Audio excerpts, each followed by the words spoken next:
السلام علیکم، آئیے سنتے ہیں بے مثال عشق کی کہانی سنی گل سٹوری کی زبان۔ اماں کالج میں داخلہ دلوانے پر راضی نہ تھی۔ میں نے رو رو کر برا حال کر لیا، تب انہیں مجھے کالج بھیجتے ہی بنی۔ جوان بیٹی کی ماں کو وہم ستاتے ہیں، وہی ہوا جس کا ڈر تھا۔ کالج کا دوسرا دن تھا، گھر سے نکلی تو دو آنکھیں تعاقب کرنے لگیں۔ میں نے نظریں چرا لیں، بے نیاز بن گئی اور اپنی راہ چلتی کالج پہنچ گئی۔ واپسی پر وہ آنکھیں پھر منتظر تھیں، میں آگے آگے اور وہ پیچھے پیچھے۔ اس نے گھر تک پیچھا نہ چھوڑا۔ اب یہ روز کا معمول ٹھہرا۔ لاکھ بچ کر نکلنا چاہا، مگر یہ نظریں ایسی تیز کہ جدھر مڑتی اپنے جسم کے اندر ان کی تپش محسوس کرتی۔ مشکل یہ تھی کہ گھر پر کسی سے اس بات کا تذکرہ بھی نہ کر سکتی تھی۔ بتانے کا مطلب صاف تھا کہ گھر والے کالج جانے سے روک دیتے، اس طرح تعلیم کا خواب پورا نہ کر پاتی، اور ایسا میں کسی قیمت پر نہ چاہتی تھی۔ 1 سال یوں ہی گزر گیا۔ آفرین ہے اس بندے پر، روزانہ اس نے یہ کٹھن ڈیوٹی دی، مجھے کالج سے گھر اور گھر سے کالج، گویا وہی پہنچانے اور لانے والا تھا۔ تعجب کی بات یہ کہ اس عرصے میں کبھی کلام کیا اور نہ تنگ کیا، بس مجھ سے تھوڑے سے فاصلے پر پیچھے پیچھے چلتا تھا، اور جب میری منزل آ جاتی غائب ہو جاتا۔ آخر کار میں نے اس کی دیوانگی سے سمجھوتا کر لیا۔ سوچا میرا کیا جاتا ہے، اپنی زندگی برباد کر رہا ہے، اپنی ٹانگیں تھکاتا ہے اور اپنا وقت برباد کرتا ہے۔ مجھے کچھ نہیں کہتا تو میری بلا سے، جس دن کچھ کہا تو دیکھ لوں گی۔ شروع میں ڈرتی تھی، رفتہ رفتہ اعتماد آتا گیا۔ اب اکیلے کالج آتے جاتے ڈر نہ لگتا تھا۔ جو تعاقب کرتا تھا اس کو اپنا محافظ اور چوکیدار تصور کر لیا تو سکون سے تعلیمی سفر جاری رکھا۔ بالآخر میرا ستارہ گردش میں آ گیا۔ ایک روز جبکہ کالج میں پارٹی تھی، میں اپنے راستے پر جا رہی تھی، اچانک وہ سامنے آ گیا۔ میں اس کو اس کے قدموں کی آواز سے پہچانتی تھی۔ پہلی بار صورت دیکھی اور بس دیکھتی رہ گئی۔ خود پر قابو نہ رکھا اور پوچھا، کیا بات ہے مسٹر، کمال کے مستقل مزاج ہو، ابھی تک ہمت نہیں ہاری؟ بولا، آج ہمت ہار دی ہے، یہ کہہ کر جلدی سے ایک رکا تھما دیا اور چلتا بنا۔ حیرت کی بات تھی کہ وہ میرا نام بھی جانتا تھا۔ پہلے اس رکے کو گھورتی رہی، سوچتی رہی کہ پڑھوں یا بغیر پڑھے پھاڑ دوں، مگر اسی لمحے تجسس نے دامن پکڑ لیا۔ گھر لا کر اسے پڑھا۔ لکھا تھا، میں کوئی لوفر یا آوارہ شخص نہیں ہوں، تم کو دیکھا تو بس پھر بھلا نہ سکا، تمہارے گھر شادی کا پیغام بھجوانا چاہتا ہوں، اجازت دو۔ عجب پاگل جنونی آدمی ہے، سوچا جان نہ پہچان چلا ہے عمر بھر کا ساتھی بننے۔ مجھے کیا پتا کہ لوفر ہے یا شریف خاندان کا ہے، نکما ہے کہ مالدار ہے۔ لگتا تو نکما سا تھا، پر صورت لاکھوں میں ایک تھی، مگر اجنبی انجان تھا۔ بھلا کوئی کیسے راہ چلتوں پر اعتبار کرے۔ اس نے اپنا نام سعود لکھا تھا اور گھر کا پتہ بھی درج تھا۔ اپنی سہیلی کو رکا دکھایا کہ معلوم نہیں کون ہے، کالج کے پہلے دن سے پیچھا کر رہا ہے۔ اس نے نام پتہ پڑھا، بولی، جانتی ہوں اس پاگل کو، یہ میرے چچا کا بیٹا ہے، اکلوتا لاڈلا اور مالدار باپ کا بیٹا، پڑھا لکھا ہے، ان لوگوں کا اپنا بزنس ہے۔ سعود برا نہیں ہے، بہت اچھا لڑکا ہے، بس یوں سمجھ لو کہ عشق میں گرفتار ہو گیا ہے بیچارہ۔ اور جانتی ہو نا کہ عشق نہ پوچھے ذات۔ میں نے کہا، نازی مذاق مت کرو، اس مسئلے کا حل نکالو، اب حد ہو گئی ہے۔ 1.5 سال تک خاموشی سے برداشت کیا ہے۔ وہ بولی، تم بڑی سنگدل ہو، پھر بھی تمہارے دل میں اس کے لیے کوئی نرم گوشہ نہیں پھوٹا؟ اری نادان، کوئی اتنا بھی کسی کو چاہتا ہوگا کہ برسوں خاموشی سے اس کے پیچھے چلتا رہے؟ صبر تم نے کیا ہے یا اس نے؟ اب کیا کروں بھائی، نوبت تو پرچے بازی تک آ گئی ہے۔ ارے بھائی، کوئی اتنا چاہنے والا پھر کبھی زندگی میں ملے گا؟ سنجیدگی سے سوچو۔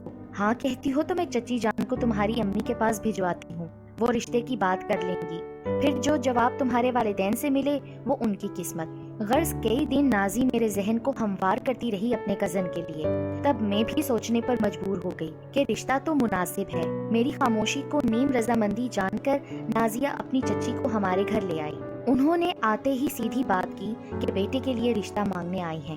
وسیلہ نازی بنی تھی، اس لیے امی نے خاتون کی بات غور سے سنی اور حال احوال معلوم کیا۔ جب ہر طرح سے تسلی ہو گئی تو کہا کہ کچھ دن بعد سوچ کر جواب دوں گی۔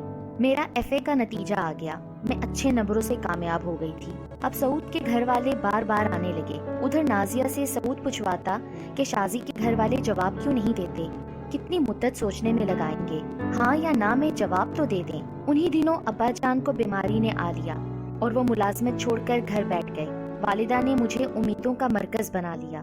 ہر وقت کہتی میاں جی کام نہیں کر سکتے، اب شازیہ ہی ہمارا سہارا بنے گی۔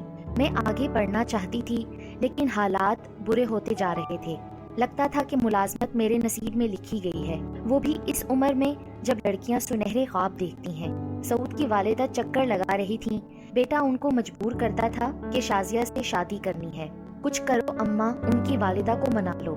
اور امی جان رشتہ داروں کے پاس جا جا کر میری ملازمت کے لیے درخواست کرتی تھیں۔ ایک روز امی کے کزن آئے اور کہا کہ شازیہ کے لیے ملازمت ڈھونڈ لی ہے، اگر کرنی ہے تو درخواست اور مطلوبہ کاغذات دے دو۔ میری تو جان جا رہی تھی، میں ملازمت کی چکی میں پسنا نہ چاہتی تھی، لیکن والدہ کی بھاچیں کھل گئیں، اپنے کزن کو دعائیں دینے لگیں، بھیا اللہ تعالیٰ تم کو اس کا اجر دے، تم نے ہم پر بڑا احسان کیا ہے۔ شازیہ نے جو پڑھنا تھا پڑھ لیا، اب اس کو ملازمت کرنی پڑے گی اور بچوں کو بھی پڑھانا ہے، بچوں کا اسکول جاری رکھنا ہے، کم از کم یہ بچے میٹرک کر لیں، پھر شازیہ کی شادی کا سوچوں گی۔ امی کی بات سن کر میرا دل بجھ گیا، اپنے کمرے میں جا کر سرد خوابوں کی چادر میں خود کو لپیٹ کر سو گئی۔ کسی وقت ماں کمرے میں آئیں، مجھے چادر اوڑھے لیٹا پایا تو سمجھ گئی کہ افسردہ ہوں۔ سر پر ہاتھ پھیر کر کہا، میری بچی رنجیدہ نہ ہو، یہ اللہ کی مرضی ہے اور ہماری مجبوری ہے۔ تمہارے والد کو کینسر ہو گیا ہے، ان کی زندگی کے دن زیادہ نہیں ہے، میں مجبور ہوں، ورنہ کون ماں نہیں چاہتی کہ اس کی بیٹی دلہن بنے، اس کا گھر آباد ہو، مگر کبھی کبھی بڑے بچے کو چھوٹے بہن بھائیوں کے لیے قربانی دینی پڑتی ہے، یہ ان کی زندگی کا سوال ہوتا ہے۔ میں نے بمشکل آنسو پی لیے اور کہا، امی جان فکر نہ کریں، ملازمت کروں گی، آپ کی امیدوں پر پوری اتروں گی، بڑی جو ہوں، میں نہیں تو اور کون قربانی دے گا۔ وہ تمام رات کروٹیں بدلتے گزر گئی، کبھی سنہرے مستقبل کے خواب آواز دیتے اور کبھی سعود کا خیال آ جاتا، جس نے 1.5 سال چپ چاپ میرے ساتھ چل کر محبت کی انوکھی اور انکہی کہانی میرے دل پر رقم کر دی تھی۔ پر میں نے عہد کر لیا، خواہ مجھ پر قیامت بیت جائے، گھر والوں کا سہارا بنوں گی۔ صبح اٹھ گئی، تیار ہونے لگی تو ماں کی نگاہوں نے میرا ارادہ بھانپ لیا۔ بولی، بیٹی بے شک ہمارا سہارا نہ بنو، مگر کوئی ایسا قدم مت اٹھانا جس سے تمہارے بیمار باپ کی عزت مٹی میں مل جائے۔ واقعی ماں کی نظریں دیوار سے ادھر دیکھ لیتی ہیں۔ میں آج سعود سے ملنے جا رہی تھی، پر اسے سمجھانے کہ اب وہ میری آس، میرا انتظار چھوڑ دے، اپنی والدہ کو ہمارے گھر نہ بھیجے، کیونکہ میں اپنے کنبے کے لیے قربانی دینے پر مجبور ہوں۔ نازیہ کے ذریعے میں نے اس سے ملاقات کی۔ سعود میری باتیں سن کر ناراض ہو گیا۔ اس نے کہا، تم محبت کو مذاق سمجھتی ہو، مگر عشق مذاق نہیں، وہ عشق ہوتا ہے۔ انسان عقل سے جاتے ہیں اور پھر جان سے، مگر اس راہ پرخار کو ترک نہیں کر سکتے جس پر چل کر عشق کی منزلیں طے کی جاتی ہیں۔ تم نوکری کا خیال چھوڑ دو، میں تمہارے کنبے کی کفالت کر سکتا ہوں۔ تمہارے والدین میرے ماں باپ، تمہارے بہن بھائی میرے بہن بھائی ہیں۔ میں نے محبت نہیں تم سے عشق کیا ہے۔ میری غیرت نے یہ گوارا نہ کیا کہ کوئی میری خاطر میرے کنبے کا بوجھ اٹھائے، اسی لیے اس کو کوئی امید افزا جواب نہ دیا۔ جاتے ہوئے اس نے کہا تھا، شازی تم بہت بڑا غلط فیصلہ کر رہی ہو، یاد رکھنا وقت بے رحم ہے، یہ کسی کا انتظار نہیں کرتا۔ تم اصل میں مجھ سے جان چھڑانا چاہتی ہو، گھر کی مجبوری تو محض ایک بہانہ ہے، ورنہ دنیا میں ہر مسئلے کا حل موجود ہے۔ ماں کی خوشی اور بہن بھائیوں کے مستقبل کے لیے میں نے اپنے ارمانوں کا گلا گھونٹ دیا۔ مسلسل 15 برس مشقت کی چکی میں پستی رہی اور اپنے گھر کے گلشن کی آبیاری کرتی رہی۔ سبھی نے میرا ہنستا ہوا چہرہ دیکھا، میرا روتا ہوا دل کوئی نہ دیکھ سکا۔ وہ وقت آ گیا جب میری محنت رنگ لائی، بہن بھائی پڑھ لکھ کر اپنے گھروں کے ہو گئے۔ جب ان کو اپنی خوشیاں مل گئیں تو مڑ کر بھی نہ دیکھا کہ میں ان کے قدموں کی دھول تھی یا اس کارواں کے پیچھے رہ جانے والی راکھ تھی۔ والدین کی وفات کے بعد بھابھیوں نے بھائیوں کو الگ کر لیا، وہ مجھ سے علیحدہ رہنا چاہتی تھیں۔ بہن اپنے گھر کی ہو گئی اور میں جیون کی کشتی کھینچنے کے لیے اکیلی رہ گئی۔ جب عمر 42 سال ہو گئی تو سعود یاد آیا، جس نے کہا تھا کہ وقت بڑا بے رحم ہے، یہ کسی کا انتظار نہیں کرتا۔ بہت تنہا تھی، ایک دن نازیہ کے پاس گئی، وہ بیاہ کے دوسرے شہر جا چکی تھی۔ دل بجھا ہوا تھا، سوچا اپنی پیاری سہیلی سے مل لوں گی تو افسردہ دلی میں کچھ تو کمی آئے گی۔ نازیہ سے ملنے دوسرے شہر گئی، اس نے بہت اچھا استقبال کیا اور گرم جوشی سے ملی۔ کچھ گلے شکوے ہوئے، کچھ ماضی کی سنہری باتیں ہم نے دہرائیں۔ اچانک ہی اس نے بتایا کہ مدت کے بعد سعود بیرون ملک سے لوٹ آیا ہے اور کل اس کے اعزاز میں ہم نے دعوت کی ہے، لیکن اسے خبر نہیں کہ تم آئی ہوئی ہو۔ میں نے کہا کہ اسے بتانا بھی نہیں۔ یہ سن کر وہ خاموش ہو گئی۔ رات کھانے پر نازیہ کے گھر مہمانوں کی آمد شروع ہو گئی۔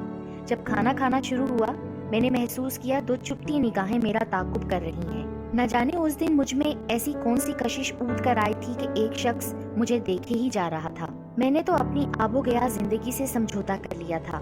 بہن بھائی چھوڑ گئے تو زندگی ختم ہو گئی، اب بڑھاپے کی سرحد پر تھی۔ خوابوں کی ساری کندیلیں بجھ گئی تھیں اور چار سو اندھیرا پھیل گیا تھا۔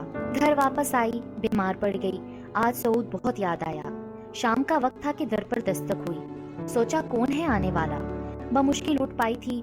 در کھولا تو سعود سامنے کھڑا تھا، نازیہ بھی ساتھ آئی تھی۔ بخار تیز ہو چکا تھا، انہوں نے مجھے سہارا دیا۔ بخار کی شدت سے میں تپ رہی تھی، مجھے سنبھالا، ڈاکٹر کے پاس لے گئے۔ نازیہ نے یخنی تیار کر کے پلائی، یہاں تک کہ میں اپنے پیروں پر کھڑی ہونے کے قابل ہو گئی۔ تبھی سعود نے کہا، نازیہ کے گھر تم کو دیکھا تو پرانا گھاؤ جو بھرا نہ تھا یکدم ہرا ہو گیا۔ نازی کو مجبور کر کے لایا ہوں۔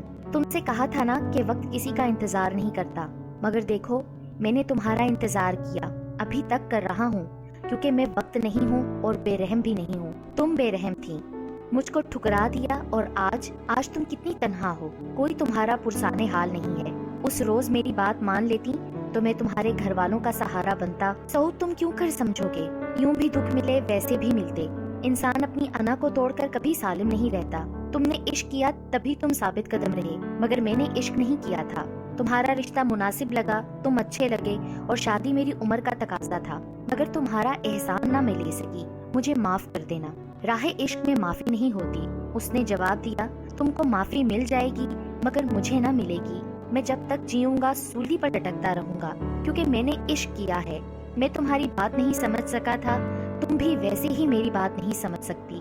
میں دنیا گھوم آیا ہوں، گھاٹ گھاٹ کا پانی پیا ہے، مگر شادی نہیں کی۔ تم مجھ سے شادی کر لو، عمر بیت چکی ہے، اب شادی کرتے کیا اچھی لگوں گی؟ شادی کا وقت تو گزر چکا ہے، پینشن ملتی ہے، بڑھاپے میں نان نفقے کی فکر نہیں ہے۔ نازیہ نے مگر ہار نہ مانی، پیچھے پڑ گئی۔ آخر میری اور سعود کی شادی کروا کر ہی اس نے دم لیا۔ آج سعود کہتے ہیں، ہم نے سنہری خوابوں کی طرح شادی نہیں کی، لیکن ہمیں پھر بھی ایک دوسرے کا ساتھ چاہیے۔ بڑھاپے میں مخلص ساتھی کی ضرورت ہوتی ہے۔ سعود کے ساتھ نے پھر سے جینے کا حوصلہ دیا تو میں زندگی کے مسائل کا مقابلہ کرنے کے قابل ہو گئی۔ آج بھی جب دو آنکھیں میرا تعاقب کرتی محسوس ہوتی ہیں تو کہتی ہوں، سعود تم بڑے مستقل مزاج ہو، تمہاری محبت کے استقلال کی مثال ملنی مشکل ہے۔